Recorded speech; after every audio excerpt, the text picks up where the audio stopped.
Assalamualaikum warahmatullahi wabarakatuh. Halo teman-teman, selamat datang di channel saya Siva SF16.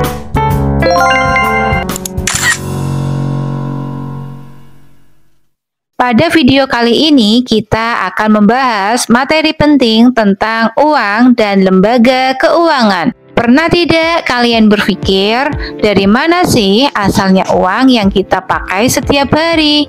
Dan kenapa sekarang banyak orang lebih suka pakai dompet digital seperti Dana, GoPay, atau OVO? Yuk kita bahas satu persatu. Bagian 1.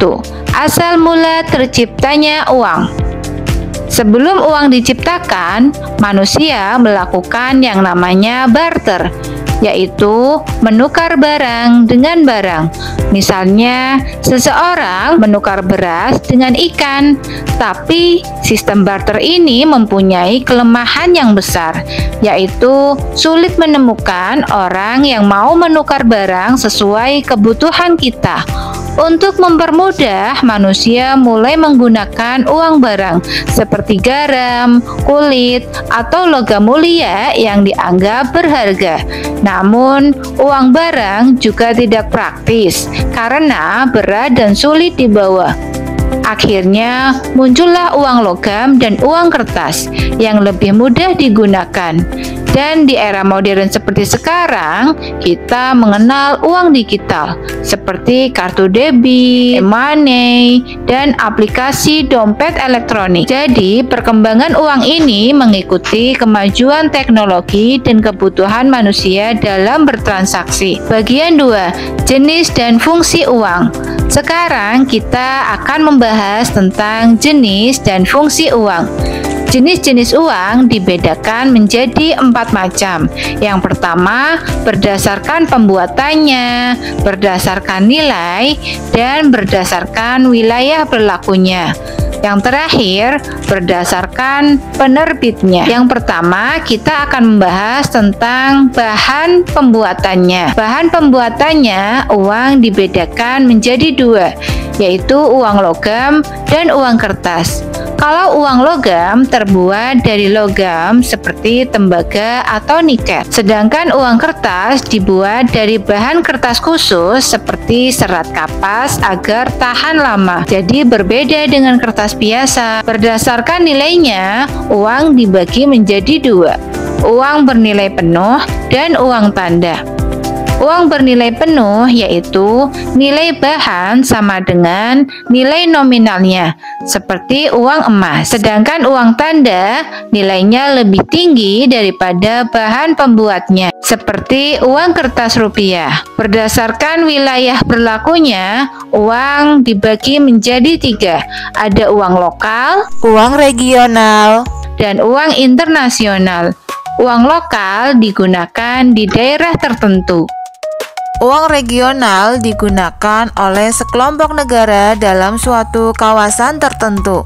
Yang ketiga, uang internasional bisa digunakan antar negara seperti dolar Amerika Serikat atau euro. Yang keempat, berdasarkan penerbitnya, uang dibedakan menjadi 2, uang kartal dan uang giral. Uang kartal dikeluarkan oleh Bank Indonesia dan digunakan sehari-hari. Sedangkan uang giral yaitu berupa saldo rekening di bank seperti cek atau kartu ATM. Sekarang kita akan membahas tentang fungsi uang. Fungsi uang dibagi menjadi 2, yaitu fungsi utama dan fungsi turunan. Fungsi utama uang adalah sebagai alat ukur, memudahkan kita membeli barang dan jasa tanpa barter. Yang kedua, fungsi turunan uang. 1. Sebagai alat pembayaran hutang. Uang digunakan untuk melunasi kewajiban, contohnya untuk membayar cicilan atau pinjaman. Yang kedua, sebagai alat penimbun kekayaan. Uang disimpan sebagai bentuk investasi atau cadangan, contoh menabung atau membeli emas. 3. Sebagai alat pemindah kekayaan. Dengan uang, kita bisa mengalihkan kepemilikan barang, contoh membeli rumah dari orang lain. 4. sebagai alat pendorong kegiatan ekonomi. Uang mendorong produksi, konsumsi, dan investasi.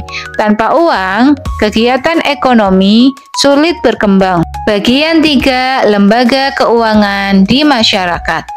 Teman-teman, uang tidak akan berfungsi maksimal tanpa adanya lembaga keuangan.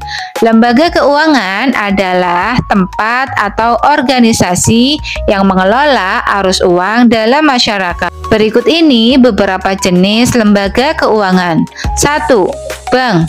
Lembaga yang menerima simpanan, memberikan pinjaman, dan melayani transaksi. Contohnya seperti BRI, BCA, dan Bank Syariah Indonesia. 2. Koperasi. Didirikan oleh anggota, bertujuan meningkatkan kesejahteraan bersama dengan sistem kekeluargaan. 3. Pegadaian. Memberikan pinjaman dengan jaminan barang seperti emas atau kendaraan. 4. Perusahaan asuransi. Memberikan perlindungan terhadap resiko seperti kecelakaan, kesehatan, atau kerugian. 5. Lembaga keuangan digital. Contohnya OVO, GoPay, Dana, dan ShopeePay. Mereka memanfaatkan teknologi untuk mempermudah transaksi keuangan secara cepat dan aman. Nah, disinilah kita melihat bagaimana ekonomi digital membuat sistem keuangan menjadi lebih mudah dan efisien. Tapi ingat ya, kita harus bijak menggunakan uang digital. Jangan sampai boros atau lupa untuk menabung. Jadi, dari pembelajaran hari ini, kita bisa menyimpulkan, uang mengalami perkembangan dari sistem barter hingga sampai era digital. Uang memiliki fungsi utama dan turunan yang memudahkan kegiatan ekonomi. Lembaga keuangan berperan penting dalam menjaga kelancaran ekonomi masyarakat. Semoga materi ini menambah wawasan kalian tentang dunia ekonomi digital.